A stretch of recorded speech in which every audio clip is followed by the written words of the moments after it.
This is Otaku No Video, episode 26, New Mobile Suit Michiko's Wolf Who Leapt Through Time. So what do you want to talk about? First I want to cover Wolf's Rain. Okay. Because I finally finished all of it. What did you think? In a group environment. Wow. Yeah, which may not have been the best choice for any seriousness to come out of this. It's really a downer.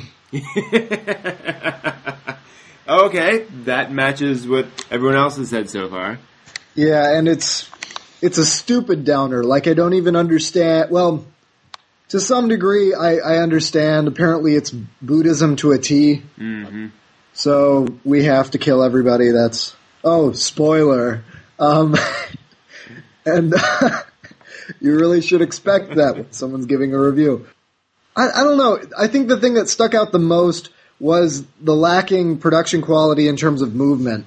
It was, I guess, back when we were talking about this as a group too, because it did not have a bad production budget. It was fairly well supported monetarily, but for whatever reason, they just chose prettiness over movement. Okay, yeah. And I don't remember it looking really pretty when it came out, but a lot of people apparently did, so that must have been it, which is sort of what they're going for, I guess, to wow people with prettiness if they're not going to show any movement. But going and looking at it now, it's a whole lot of people talking to each other, and some of it's good, but I just did not feel like it carried through at all. Past episode 13 or so, things start to go, well, it's probably, actually I think it does well past that, but there's a point of no return where everything just goes into the pit. Okay. And I felt like so much more could have been done than simply this banal we all have to die thing. Did you guys watch the disc of filler? No, we totally skipped it. Good, okay. Yeah. Yeah, that was another laughable moment. Mm-hmm. There is a complete disc. Of flashbacks. Great. Do you feel like the ending was satisfying on any level? No, not really. Okay. I mean, it was just like, we were laughing every time somebody died. Okay. It was just so terrible. I mean, I really did enjoy it early on. Okay. But I just totally lacked. It was banal near the end. I mean, it was, we're going to kill everyone. Yes, we are. Okay. I've seen Ava. It's done. I guess I understand sort of what they're going for, but it's sort of like it took all of you to get to this conclusion, which is not mind-shattering, nor do I think that it's very well illustrated in this show. Okay. But have you seen all of it? No, just like the first half. Okay. What did you think? I'm enjoying it so far. It's gotten a little long in the tooth at this point, just because it feels like the plot doesn't really go anywhere. I mean, things happen, but I feel like it's almost spinning wheels, although I think that, like you say, I think that is sort of the point. Yeah, it's just unfortunate that it's like, I get it. I guess the problem for me is I enjoy pulp adventure, which has no point whatsoever, but at least has lots of fun stuff happening on the way. Yeah. So that's, I'm more towards having plot or character development, and this really has neither. Again, that's kind of what it's going for, but it just didn't do anything for me. Have you gotten to the walrus yet? No. Okay. Brief spoiler here that is just kills us every time we bring it up. They get attacked by a rabid walrus. Okay. At a point in the show. And then, get this, they eat it. Okay. That's about when we totally lost it. I am the walrus. Yeah, that's when we just totally stopped taking the show seriously. I mean, between that and the, is it Tobo? There's one shot when they're fighting the mech in, like, episode 8 or so. Okay. Where I think it's Tobo's head is positioned right over the yaoi guy, the dark-skinned guy, or his crotch. Okay. And there is just no escaping innuendo there. There's like, you drew that. I don't know how you did that. It was terrible.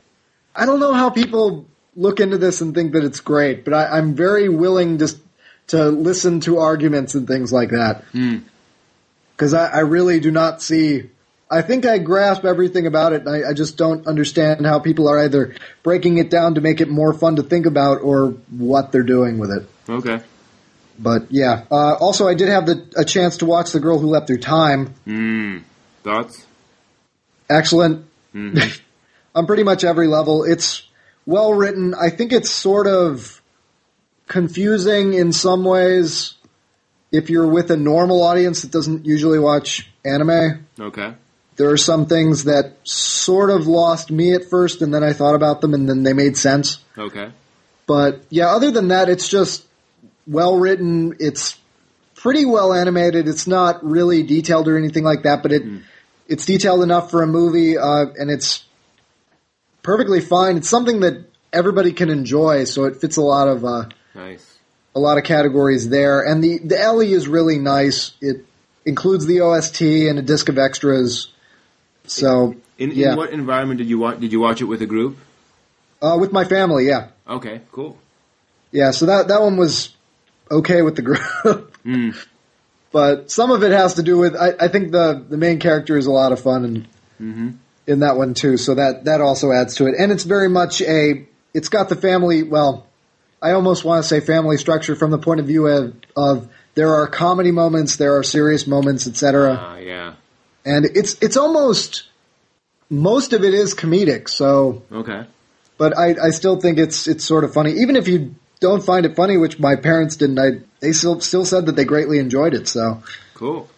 Yeah, I don't know. And also, I don't know if this is just me. I still have not solved this problem, but there were lines that that the subtitles showed up for, but there was no sound for. Interesting. Which I've heard is a possibility of me playing it on a 2.0 channel or a 2-channel TV or sound system. Okay. Versus 5.1, which I believe is what it was mastered for. But if anybody else has the same problems, hit me up on the forums. I'm interested in solving this. Yeah. Also had a chance to see 00 Season 2, Episodes 2 through 7. Yay! Yes, I believe you can talk a little bit here. Just a bit. Yeah. And Season 2 is kind of an interesting thing to talk about, since, as we mentioned, it's definitely an evolution from Season 1. In fact, I was just talking with Eric earlier. He couldn't be here, but they've definitely aged the characters, and the characters are definitely... They didn't just bump up the character designs. The characters are definitely now older. They have modified agendas. They've now sort of moved on to other things in some cases, and they feel a lot more mature. Yeah, and it just continues to meet expectations throughout. We're actually, cashing in on the promises of the first season. Gasp. Yeah, doing this whole 2-season split has been a tremendous, tremendous strong point all around. I mean, I think it's helped the series in all sorts of ways, just structurally, and allowing us to do things with the characters that really wouldn't work if it were a contiguous story. There's actually a sequence in episode 8 where two characters meet and chat for a little bit, and it just wouldn't have